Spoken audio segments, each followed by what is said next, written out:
Hey y'all, what is up? Welcome to my channel, or welcome back to the channel. It really just depends if you're new here or not. This has been a video I have been wanting to make for a while, to say the least. I am also kind of stuffy today, so let's just ignore that. Now, I want to talk about Katie Morton. Who the fuck is Katie Morton? Some of y'all might be wondering. Well, she is a psychiatrist who basically helped Shane Dawson make that documentary. But she also helped Jacqueline Glenn 5150 Eugenia Cooney. So after she helped Jacqueline Glenn 5150 Eugenia Cooney, she turned around and helped Shane with that documentary, which again, no mention of that 5150 being done. Well, there was, but I'm saying it was more so in the dark, and they glossed over a lot of the details of that 5150.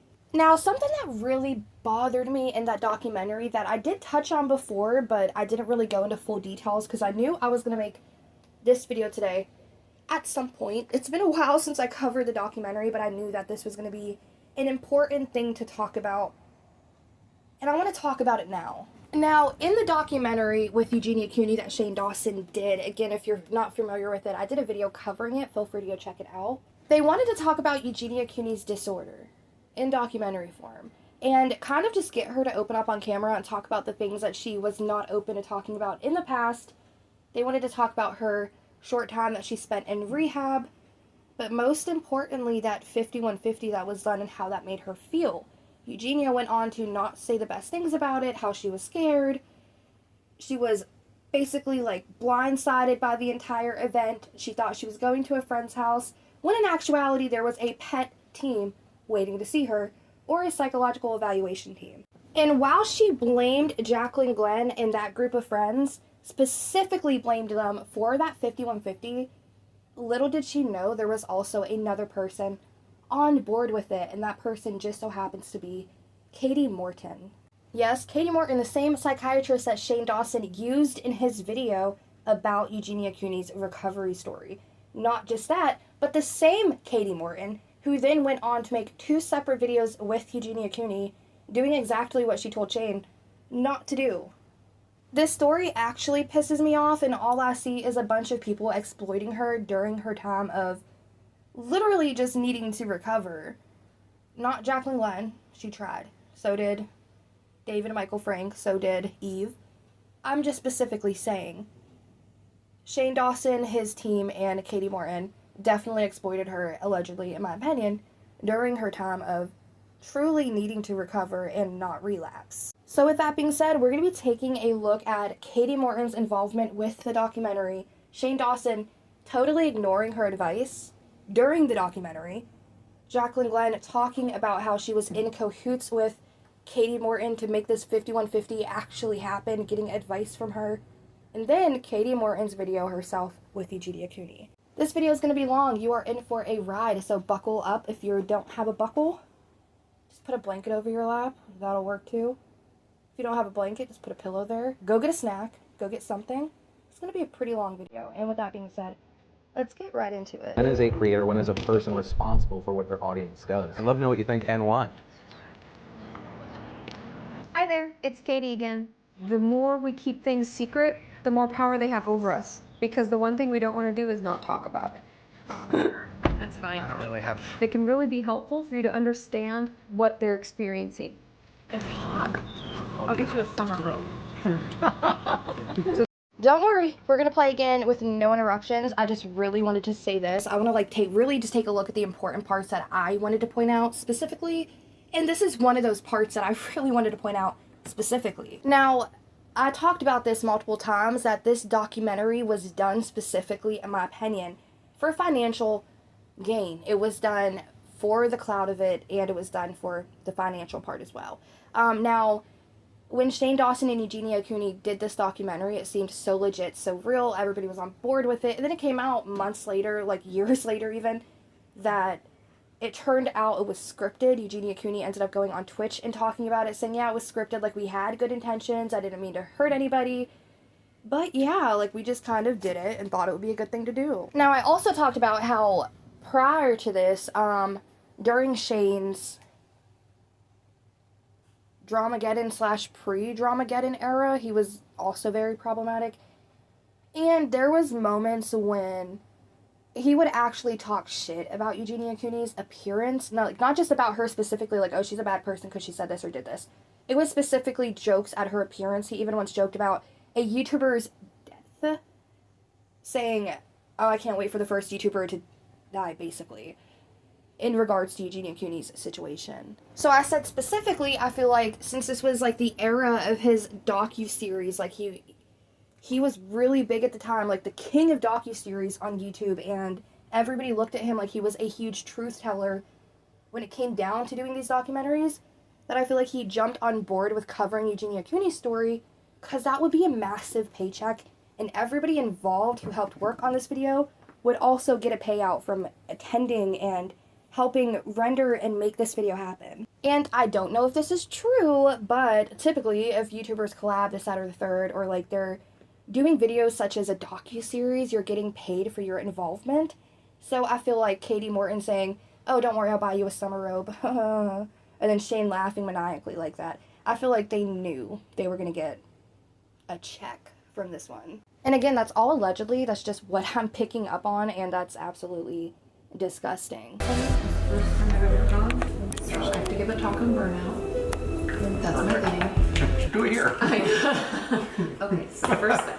I mean, I don't know. That's what I don't know who's gonna be there. I don't know if their family's gonna be there. I don't know if it's. Oh, hello? Oh, excuse me. Hi. Am I interrupting your show? No one can see you.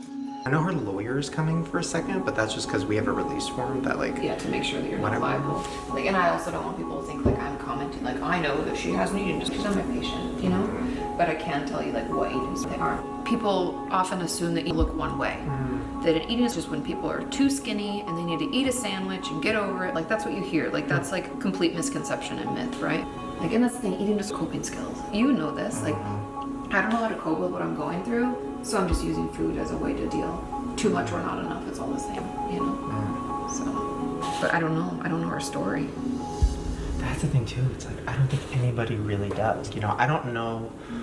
I have a lot of questions about how to do this right and also like not trigger people watching, but also her. Like, okay, for example, if I walk in and like I haven't seen her, if she Don't comment on how she looks okay at all. Just pretend that that's not the thing.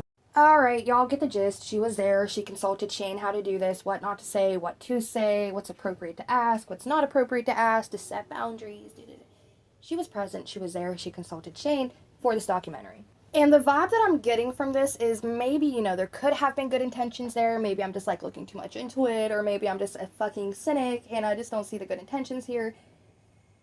Whew, but the vibes I'm getting is we aren't here for this one specific individual. We are here to cover the story. Do we care about her? Yeah, to an extent. Do we care about this documentary doing well?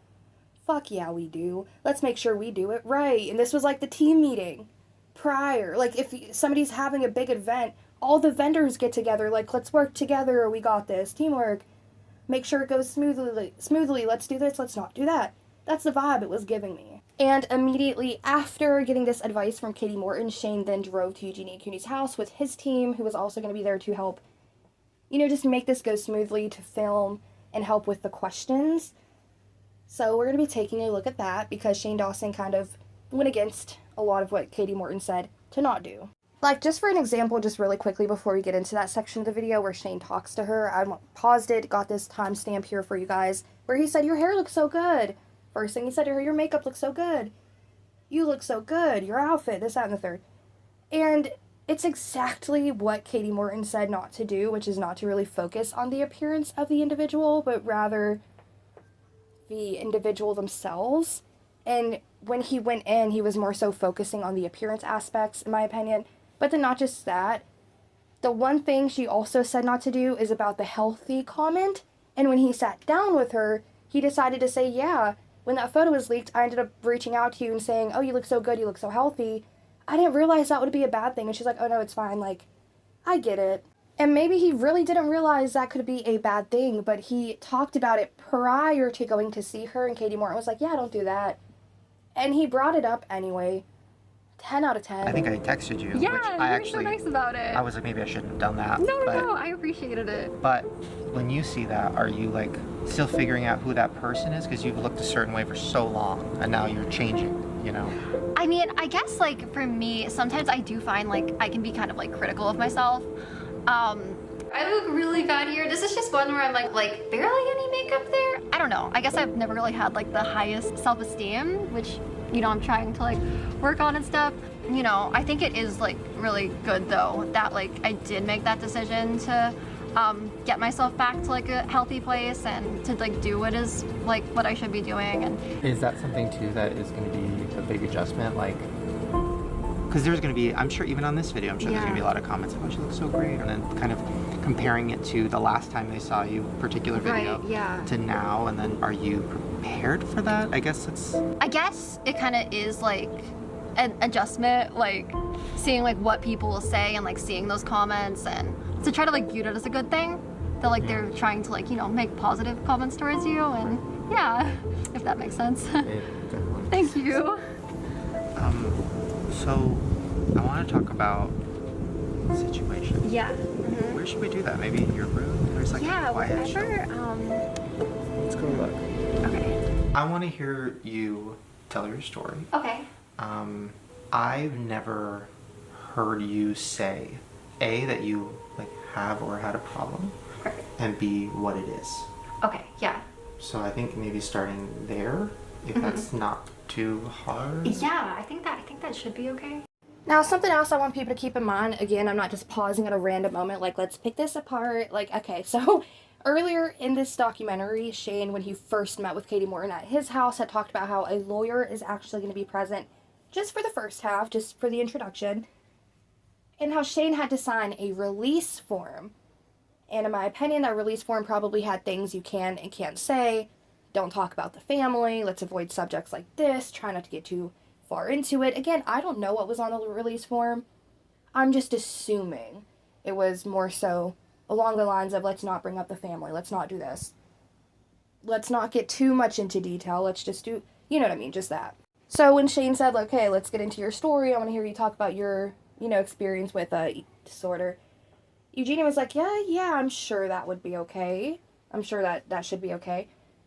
Probably in regards to that release form, I don't know if she, like, read what was on it or if she was just, like, glossed over, given a summary of it.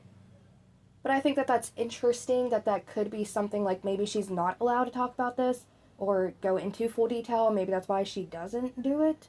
And interestingly enough, I have another video for you guys that y'all's jaws are probably going to absolutely drop and hit the floor, because mine sure as hell did. And it's one in particular video about her dad that made me extremely uncomfortable and kind of sad to watch, you know, her go through that situation.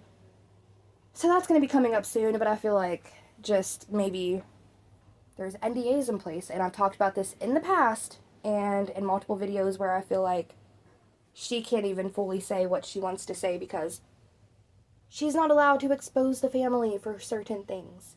But I thought that moment was interesting. I wanted to pause and just talk about that real quick. So yes, I was like dealing with an eating. As for like, I guess like labels with things like that, I guess like something that I've also kind of learned going through it and seeing like other people that were like also there, that even though like a lot of people can be like dealing with eating disorder, that like each person's story and each person's like experience with it can be like really different and really like individual. People often assume that eating is look one way.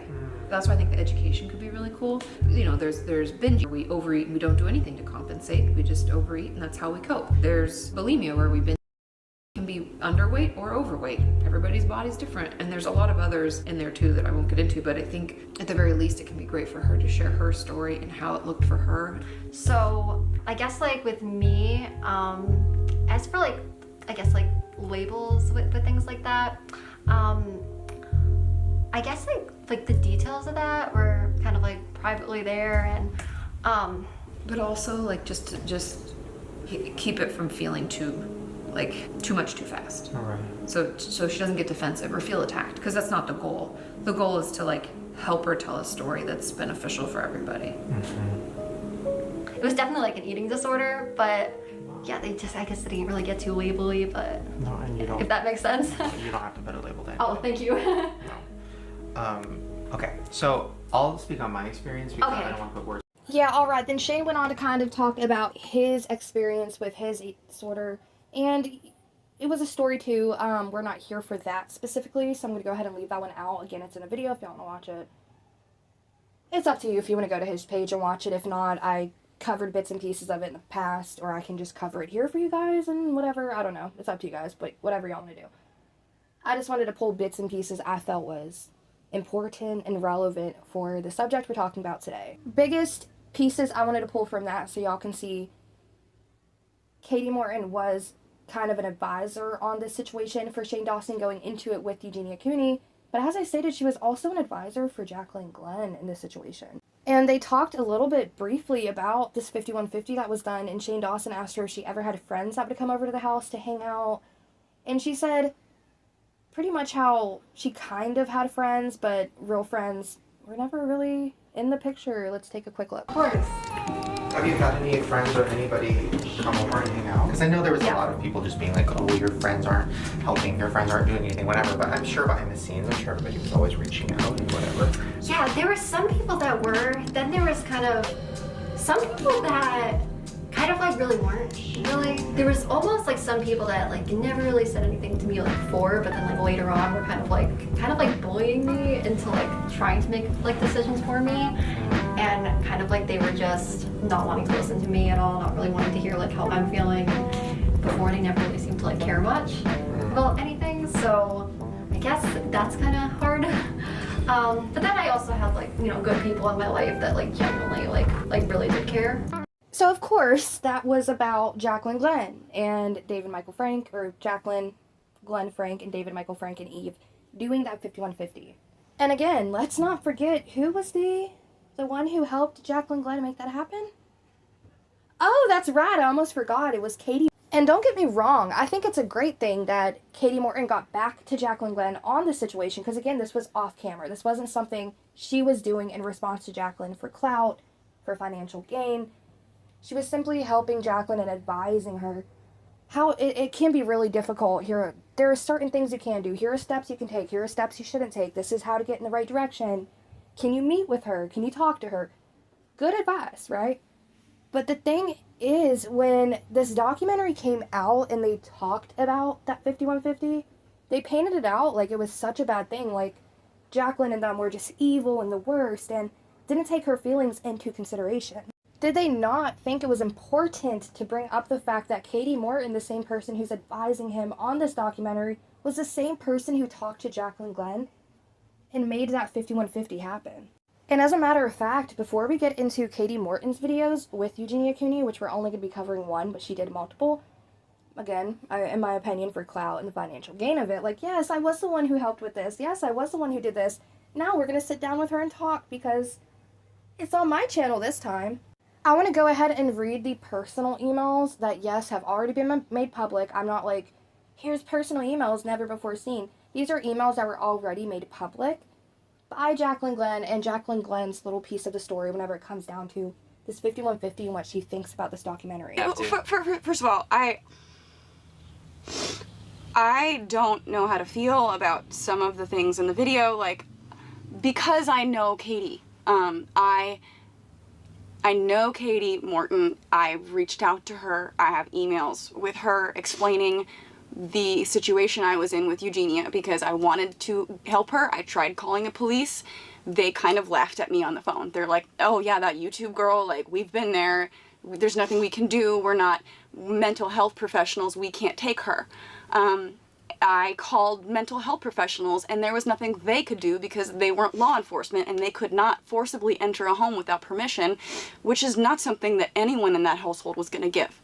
So the only thing that I could do, and this was discussed with Katie in emails, so she knows who I am, she knows what we were planning on, so the video with Shane is confusing to me that seemed to be missing, that no one, you know, understood that, like, there were so many things going on that were toxic in that household that I explained in detail, and it was just glossed over, like maybe they don't think it's a real problem or they don't know the extent of what happened. But the conclusion was that the only thing that I could do was, if I had her out of her house into my apartment or into some other area where the mental health professionals could come and talk to her. Now, I want to take a look at these emails. Y'all can pause it and read it for yourself, but I'm going to go ahead and read it because I think that the context is important to include in this video, but this is between Jacqueline Glenn and Katie Morton. Jacqueline Glenn emailed Katie Morton and said, just an update. So again, they've been emailing prior to this. This is just the ones that she decided to show. Just an update. The Monte Nido place is amazing, but they do require a doctor appointment before taking anyone or interviewing them, so I'd have to find a way to do that, which is difficult since she's not responding to text. Called the psychological evaluation team, and they can't go to her place and do the 5150 since they're not law enforcement and need permission to enter the house, which she'll never get from her mom. They also want me to be in the house with her when they arrive, which won't happen for the same reason, and also I can't get a hold of her. She continues and said, called the police, and they've been there several times. When I mentioned her address, their response was, oh, that YouTube girl, and yeah, we've been there. Apparently they say she's fine. I know, ridiculous. But since she's not idle and doesn't want help, they legally can't do anything. Even their psychiatric department has visited her and had the same conclusion, which blows my mind. My only thing at this point is to get her out of her house and call the psychological evaluation team to whatever location I'm at with her. Going to keep texting and inviting her to things until she goes, which might take a while since she's being so distant. I think part of that is because people keep talking about her online and tweeting at her or about her. When this happens, she tends to be more reclusive and seems to be on lockdown from her mom. Anyway, just wanted to update you on this. Not sure if there's another alternative to this waiting game I'm in. Thanks again for all your help. Best, Jacqueline. To which Katie Morton replies and says, hi, Jacqueline. Thanks for the update, which she just here then confirms herself. Katie Morton confirmed herself here by saying thanks for the update, that they have been talking about this prior. They've had ongoing conversations about how to help Eugenia Cooney and clearly about the 5150. She went on to say, thanks for the update. I agree that the best next move is just to get her to go out of the house and with you so that you can call the psychological evaluation team and or get her to see a doctor, whatever she will be open to. I wish this was easier. It's just really hard when we aren't her parents and she's not a child. Ugh, I hope she responds soon. Let me know if I can help in any way. XOX. I just think it's so crazy that Jacqueline Glenn and her friends were literally demonized for doing this 5150 on Eugenia Cooney.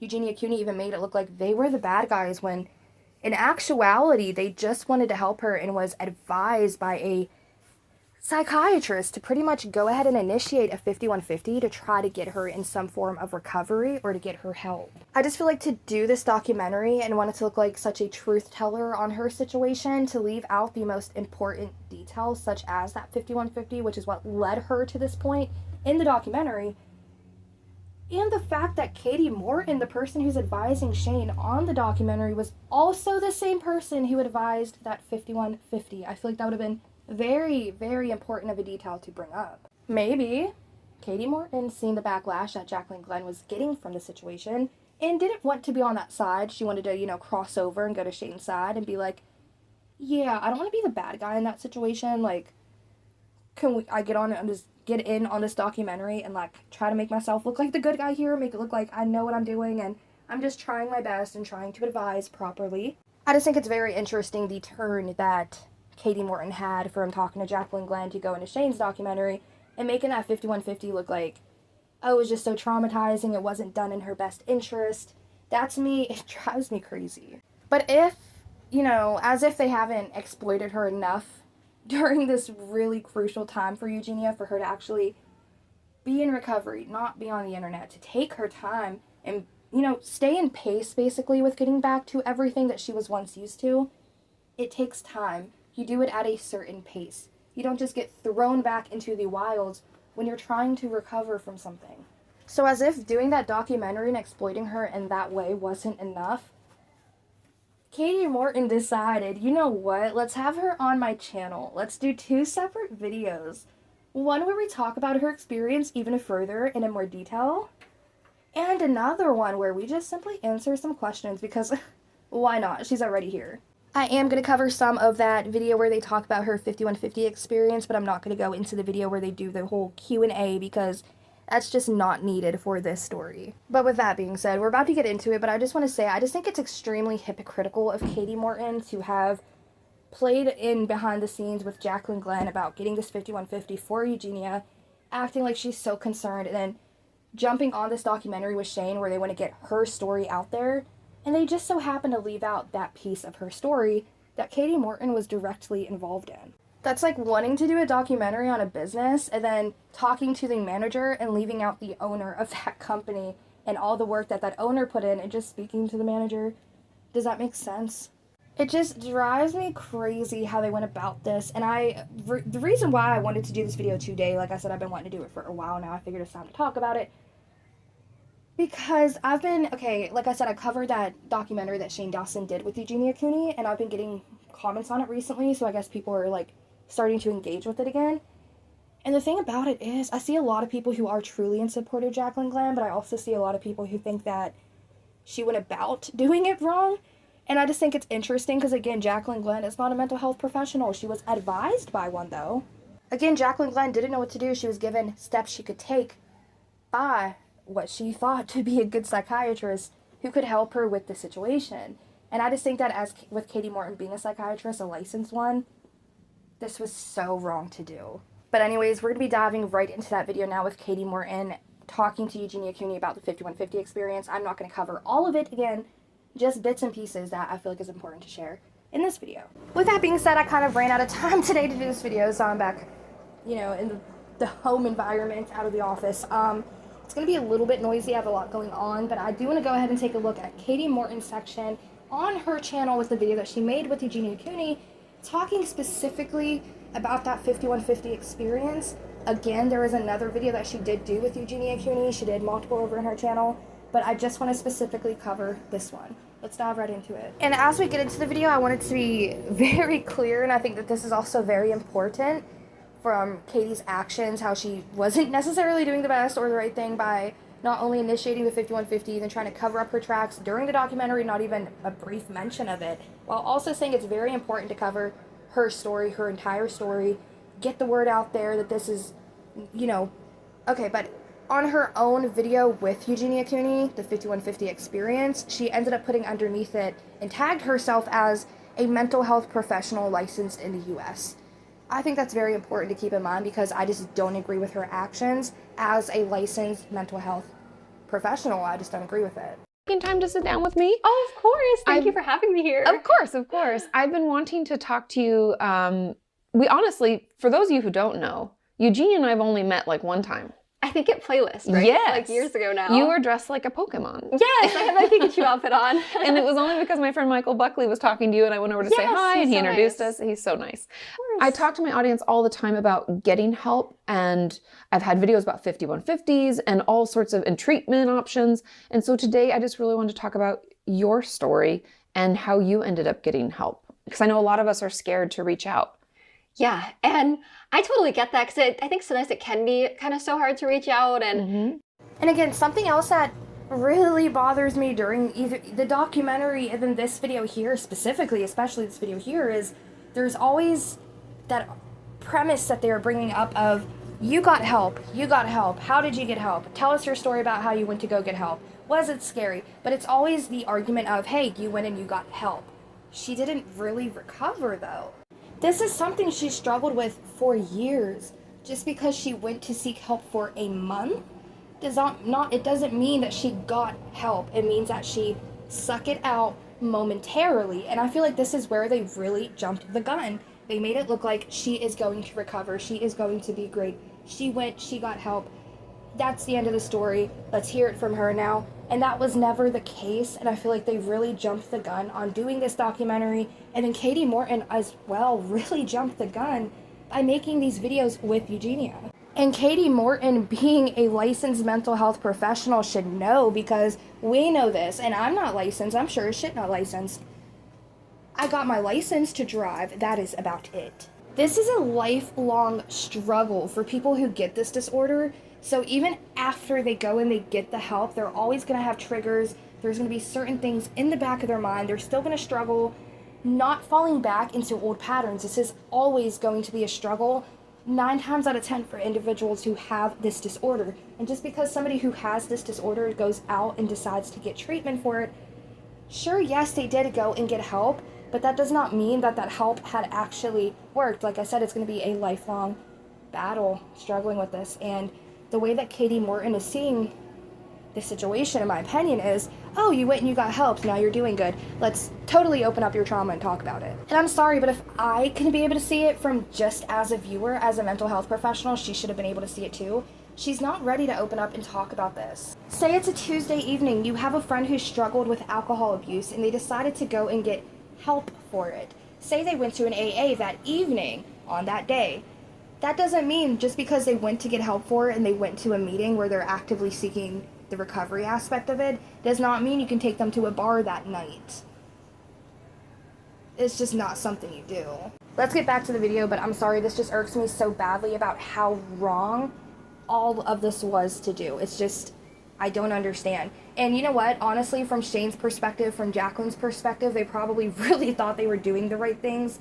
And Shane, honestly, I really do think that no matter what, he didn't have good intentions going into that documentary, but he probably felt a little bit better about doing it because he had a licensed mental health professional with him helping to advise him on the situation. But her intentions, again, allegedly, just in my opinion, were just as bad as well. Kind of hard, I guess, to know like what to expect and and to admit that you have an even issue, to admit it. and to say like it warrants help, because a lot of you are worried, what if they don't take me seriously, or what if I'm not sick enough? We have a lot of those concerns. Yeah, and I would kind of feel some of those too. Yeah. But I guess like for me, kind of like, it would probably sound really crazy to a lot of people because I guess for so long online, there were so many people like making videos and all my comments were just kind of spammed with like comments about my body and telling me that I needed help. But I guess sometimes it's still kind of hard to see things the way other people do sometimes, at least like for me it was. And also I guess kind of like, it's like you said, it's just kind of, I guess, hard to actually like realize and admit to yourself that. Well, and the voice, the eating just tells us we're not sick. Yeah, and exactly. It's always, and we know that. We talk about it all the time, how it'll tell us that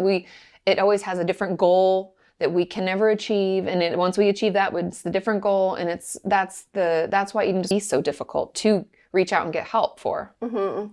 Totally. Sorry. So back to when you were getting. I feel like I'm so bad at talking about it sometimes still. So sorry. It's okay. It can be really difficult. It can be, but yeah, actually, like it was kind of, I guess, well, there was like a conversation with me and my mom, which she kind of has brought up some concerns to me in the past, which online, like I never really talked too much about that because like what's your personal stuff? And but there has been, I guess, like sometimes in the past where she would like mention to me that she was kind of, I guess, seeing that I was having a problem and that it was, I guess, getting to not the best point. Yeah, she worried about you. Yeah, and then she was like worried and I guess like a lot of the time I would kind of try to like brush it off and be like, well, it's fine, you know, like I'm okay. Like, don't worry about me. Yeah, don't worry about it. And then I guess like kind of, you know, she would just kind of be like, I think like still concerned, but I guess you can't really force anyone to. No, and I think that's I've talked about that a lot, that you can't force anyone into treatment because you can't make them get better. Yeah. Because at the end of the day, you're the one that has to do the work and you're the one that has to be there. And again, Katie Morton going against her own advice, because earlier on in the video when we touched on her in the Shane documentary, she was basically saying how, you know, talk to her, but just don't try to make it too personal. That can make them shut down. That can make them uncomfortable. Try to avoid certain words because it can be triggering. We may mean it with the best intentions, but, you know, to somebody who struggles with this disorder, it can come across as, like, a jab, you know? And I understand it's very important to have context, and it's very important to kind of explain the situation and be like, you know, this is why it's important to talk about. You know, it's a dark subject, so it's not easy to talk about. It's not a subject you can really dance around. But I feel like to her face, you know what I mean? Like, talking so much and bringing up the words so often, I feel like that can be triggering. And maybe I'm reaching for this, but I did stretch before I made this video, so I shouldn't need to reach too much. The thing about it is, I just feel like a lot of stuff that she's saying to Eugenia personally is stuff that she could have did by herself for the video, and then just got in and let Eugenia talk openly about it. And just, you know, just go off of her story, ask questions off of her story that aren't so directly at her. You know what I mean? It's more so like letting her almost give you a question to ask, and not you just coming up with them. Because again, yes, you want to know her story, but is this you sitting down to have a 101 and let somebody tell their story? Or is this a damn interview? Because it seems more like an interview than anything. And that's what I'm always telling everybody. You can check in, you can assist. So What was the conversation with your mom like, if you don't mind sharing? Oh, yeah, of course. So then there was actually one day, though, where I guess things were starting to get to a pretty bad point. And she, like, had a conversation with me of just, like, you know, like, you really, like, need to, like, stop this. Like, you really, at this point, like, need to do something about this. And, you know, actually, she was kind of, like, crying that morning. And it makes me feel really bad seeing that. Of course, she's worried about you. Exactly. And I guess, like, I was kind of... you know, like, I guess it was still kind of hard for me to, like, realize, and it's hard, like you said, like, even reaching out to get help, and it's kind of scary, I think, sometimes. But, you know, from talking to her, I guess, like, that day, too, and just kind of seeing how much, like, it, I guess, was hurting her, and also that, I guess, at that point, I was kind of seeing that, like, okay, maybe I finally, like, should do something about this. Yeah, you were, like, coming around to the idea. Exactly. So then I guess, like, that day I kind of agreed with her of, like, okay, I'll, like, go see a doctor and, like, I guess kind of begin. And is that how it happened then?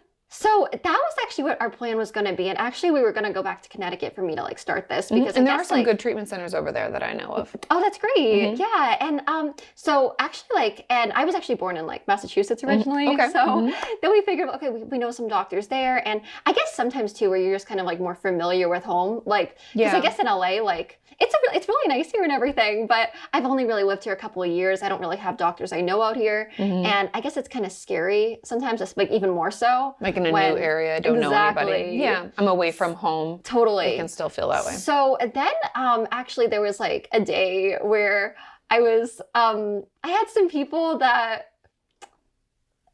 we were kind of friends at the time. We weren't really, like, as close, I guess, as they would kind of make things into later. But they invited me to, like, go out with them.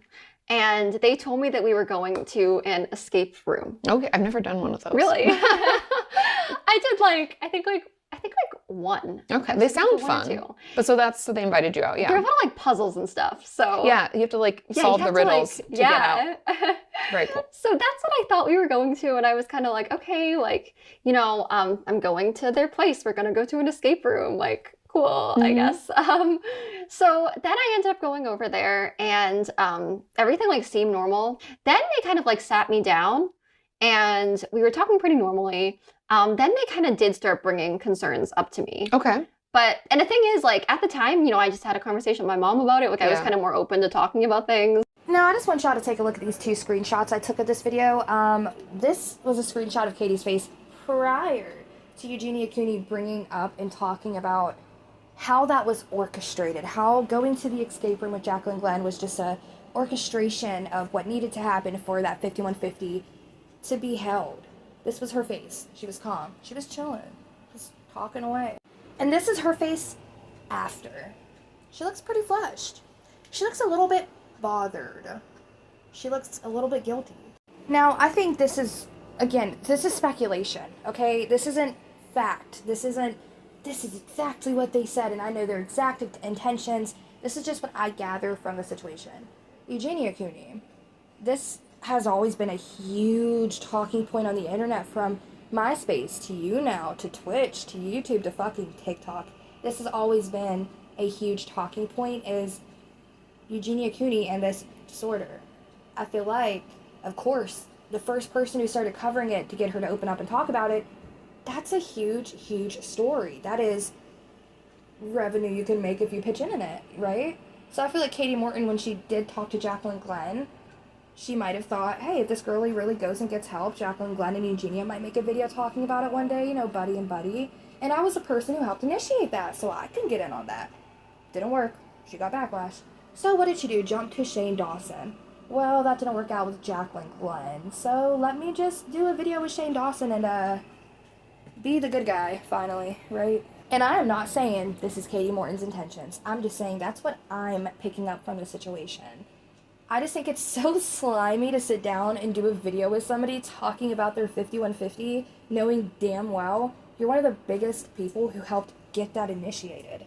Katie Morton talked to Jacqueline Glenn, and this is what Jacqueline Glenn said, and Jacqueline Glenn even said, Jacqueline Glenn Frank, I'm so sorry, even said that she voiced all of her concerns to Katie Morton. She was in talks with Katie Morton. about what to do to actually get Eugenia Cooney help. And it happened. She got a 5150 done, and Eugenia was then sent to a facility where she can be watched and cared for while she was there.